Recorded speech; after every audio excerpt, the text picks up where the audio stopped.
Bom, boa tarde a todos. Eu agradeço também o convite do Departamento de Educação Ambiental para vir trazer alguma contribuição. Peço um pouco de desculpas, a minha voz está muito chata hoje, porque eu estou me recuperando de uma crise brava de sinusite, então essa voz assim de doente mesmo, que vocês vão ter que aguentar com algumas interrupções para tosse. Então, mas eu quero agradecer de verdade esse convite, porque o agradecimento aos convites em geral são bastante formais, mas para além da formalidade, né, eu queria agradecer por vários motivos, porque é sempre bom ter contato com as pessoas que estão se preparando para uma atividade importante de educação ambiental, né? No nível nacional, a gente fica muito isolado nas universidades, né? Embora com alguns companheiros, mas isolado no sentido assim de não ter essa dimensão nacional, de um trabalho que garanta, né, a execução daquilo que a gente vem estudando há tanto tempo. Então, quero agradecer bastante seriamente, não formalmente, né, em função dessa oportunidade de falar não só para pós-graduandos, que a gente acaba se viciando um pouco, né, nos interlocutores. Falo que a gente na universidade se acostuma a falar para nós mesmos, né? Então uma oportunidade de falar para fora da universidade é sempre uma oportunidade bastante gratificante. Bem, eu trouxe algumas ideias, vamos dizer, para a gente conversar, né, sobre as metodologias que eu penso que vêm se consolidando na educação ambiental como metodologias que têm melhores, eu não vou dizer melhores resultados, mas que combina melhor com a educação ambiental e com a educação ambiental que a gente defende, né? Então, eu trouxe, trabalhando com os temas geradores e a pesquisa participativa em educação ambiental, que eu acho que são, ao mesmo tempo, duas metodologias, mas que são complementares, e a proposta é entendê-las como uma única metodologia, né? Acho que a gente pode buscar no Paulo Freire, né, a proposta de temas geradores e adaptar para a educação ambiental, mas também nas pesquisas participativas, que nós temos o meu grupo de pesquisa tem chamado de pesquisação participativa, embora a gente entenda que toda pesquisação tem que ser participativa, mas a gente usa essa terminologia para reforçar a ideia de participação.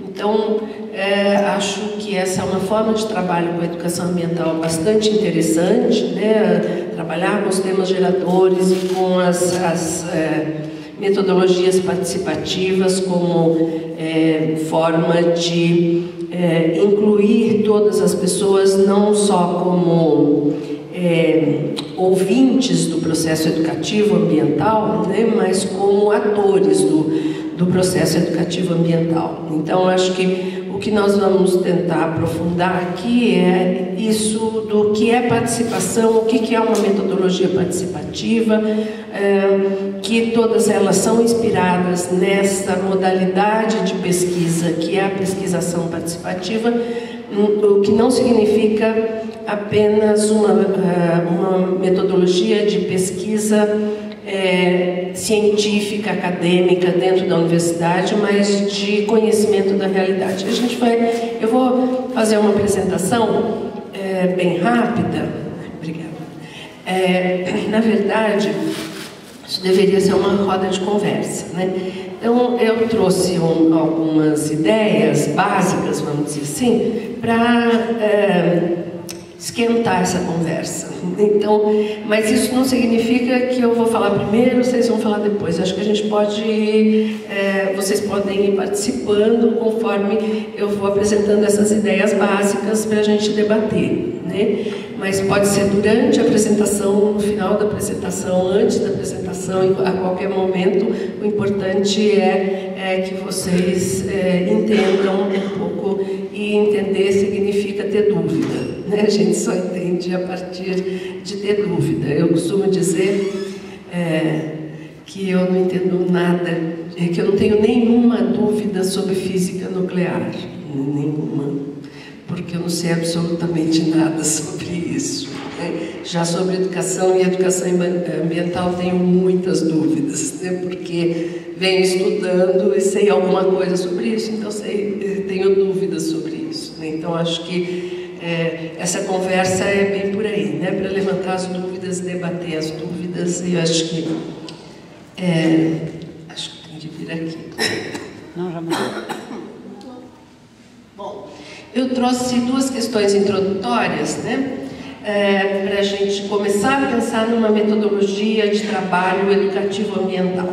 Eu acho que sempre, quando a gente fala num processo de educação ambiental, no caso aqui no processo de educação ambiental na agricultura familiar, duas questões têm que ser respondidas, não é antes desse processo, é antes, durante, depois, né? O tempo todo do processo é qual é a educação ambiental que nós queremos e quais os princípios comuns, né, entre a educação ambiental, a pesquisação participativa e os temas geradores, né, na medida em que eu estou propondo uma metodologia única, né, de pesquisação participativa e temas geradores, quais são os princípios comuns. Mas a questão que precede aos princípios comuns é qual é a educação ambiental, né? A educação ambiental, diferentemente do que uma parte das pessoas pensa, ela não é única, né? Aliás, a educação não é única. Eu venho da educação. Eu sei que eu sou uma aves raras na educação ambiental, né? A grande maioria dos educadores ambientais vem da biologia, né? Isso já existe alguns estudos sobre isso, né? A grande maioria dos educadores ambientais são biólogos, e precedidos por outras áreas próximas à biologia, né? Acho que hoje a área agrícola também é muito forte, né, na educação ambiental, mas uma área muito pouco representativa na educação ambiental é a educação, né? Eu não consigo entender muito bem porquê, né? Talvez porque as questões educacionais ainda são tão urgentes de serem enfrentadas, né? As questões educacionais escolares, principalmente, que não mobiliza tanto os pedagogos, né? Mas quando eu fui trabalhar na Unesp em Botucatu, na licenciatura de biologia, formando professores de biologia, eu achei que eu tinha que fazer uma ponte entre a minha pesquisa e os alunos, e a ponte mais favorável naquele momento tinha uma demanda muito grande por educação, por formação em educação ambiental para os biólogos, e eu me dispus a começar a estudar. Já faz tempinho, gente, não foi ontem, não vou contar quanto tempo, porque, né, fica meio chato, mas já faz algum tempo. Então eu venho trabalhando por isso, por uma necessidade de... Eu acho muito louco na universidade, algumas pessoas dão aula de uma coisa e pesquisam outra completamente diferente. Eu, se não tiver um vínculo entre essas coisas, acho que eu fico louca, né? Me parece meio esquizofrênico isso, né? De dar um chute para cada lado. Então, para unir um pouco essas coisas, eu comecei a estudar isso. Bom, e aí, uma das contribuições que a educação traz para a educação ambiental é colocar essa questão. Diferentemente de outras áreas, né, do conhecimento, em que existe uma única verdade, ou pelo menos uma aproximação a uma única verdade, né, quem trabalha com fenômeno humano, né, seja ele não biológico e nem físico, né, mas humano no sentido das relações humanas, reconhece que não existe uma verdade, existe aquilo que as pessoas acreditam. Eu estou tentando trazer isso para introduzir a ideia de que não existe uma única educação ambiental, né? Existem várias educações ambientais, ou seja, pessoas que fazem a educação ambiental entendendo-a de diferentes formas, ou partindo de princípios muito diferentes para a educação ambiental. E isso é um um campo, vamos dizer assim, de estudo dentro da educação ambiental. Qual educação ambiental nós estamos fazendo? Em geral, as pessoas levantam uma questão assim, mas qual é a melhor? Essa pergunta não tem resposta, porque qual é a melhor dependendo daquilo que eu acredito, né? Então, eu vou até exagerar um pouco na cor, né, de apresentar o que nós temos hoje no Brasil como as principais referências da educação ambiental, referências no sentido, as principais formas de entender a educação ambiental. Eu quero apresentar para vocês, para que vocês vejam que tem diferenças de concepção, né? De concepção, assim, o que é educar, o que é, quais são as relações melhores de estabelecer entre a sociedade e o ambiente, porque isso também não é uma coisa comum, né? O que é, vamos dizer assim, qual é a resposta adequada para as questões ambientais? Qual a melhor forma de lidar com elas? Depende muito do que da onde a gente quer chegar, né? Para alguns, a melhor forma de lidar com elas, e foi assim até agora, foi utilizando da forma que nós chamamos de responsável, mas foi a forma escolhida, né? Ninguém fez isso por acaso, fez isso porque quis, né? Então, quando nós chegamos no estado que nós estamos predatório, não foi porque as pessoas se esqueceram disso, foi porque elas quiseram fazer assim, né? E que, de certa forma, reverter isso também depende do que elas querem fazer, né? Então, esses diferentes objetivos, né, do que fazer definem o como fazer. Nós temos hoje, mais ou menos mapeado no Brasil, aqui do lado direito, depois eu passo para o lado esquerdo, né? Do lado direito da tela, alguns tipos de educação ambiental, né? Para alguns, educação ambiental por exemplo, alguém fala um exemplo. Para alguns, educação ambiental é fazer uma horta na escola, né? Então, isso é educação ambiental, começa e termina aí. Para alguns, isso é o começo, mas não é o fim, né? Então, essas diferentes formas de fazer, os estudos classificaram em algumas formas. Vamos ver lá. Disciplinatória, moralista, ingênua e mobilista, ativista imediatista, conteudista racionalista, crítica transformadora. Eu vou explicar cada uma delas.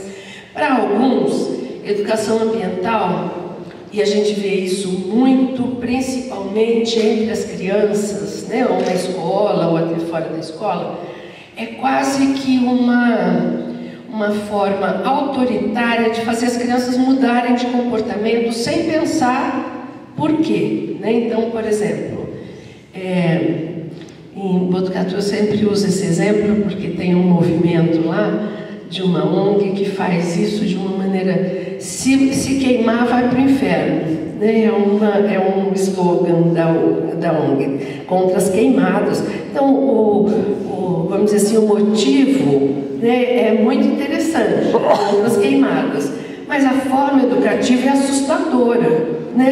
Quem queima vai para o inferno. Ou seja, isso não é uma forma de educar, é um terrorismo ambiental, eu diria, né? Então, nós temos pessoas que fazem educação ambiental, eu estou exagerando na cor, em forma de terrorismo. Então, não pode fazer isso, não pode fazer aquilo, e a gente tem chamado de educação ambiental disciplinatória moralista, né? Porque é muito nesse sentido mais moralista mesmo, né? Não pode fazer isso porque senão a natureza vai responder. Não pode. Mudança de comportamento através da disciplina, não disciplina no sentido mais amplo, disciplina no sentido de, vamos dizer assim, de pressão, de cobrança, de castigo, né? É mais ou menos assim. Se não fizer tudo certinho, vai para o inferno, só que agora o inferno é o problema ambiental, né? Então, a gente vê isso muito, e às vezes a gente mesmo se pega fazendo isso, né? Porque de vez em quando a gente dá umas escorregadas também, né? Então, vamos fazer desse jeito. Então, tem lá um slogan da ONG que fala quem queima vai para o inferno. E aí teve uma passeata da ONG, tinha diabinho vermelho, assim, com aquela, chama de dente, enfim. E aí eles falaram, uma vez eu falei para eles, né, alguns que estavam participando tinham sido meus alunos, aí conversando, falaram, vocês podiam mudar um pouquinho esse slogan, fazer uma coisa mais assim, ó. Primeiro pensar, olha, por que queima? Tem parte da população que queima lixo porque não tem coleta de lixo. Aí você vai e fala, quem queima vai para o inferno? Né? É muito desproporcional, você tem que conhecer o contexto, uma coisa bem... Porque educação não é isso, né? Educação é construção, não é desconstrução e não é moralista, né? É construir outro tipo de relação com o ambiente, acho que é isso que a educação ambiental pretende, mas que os sujeitos possam ter... vamos dizer assim, dignidade, né, e livre-arbítrio nessa construção, né?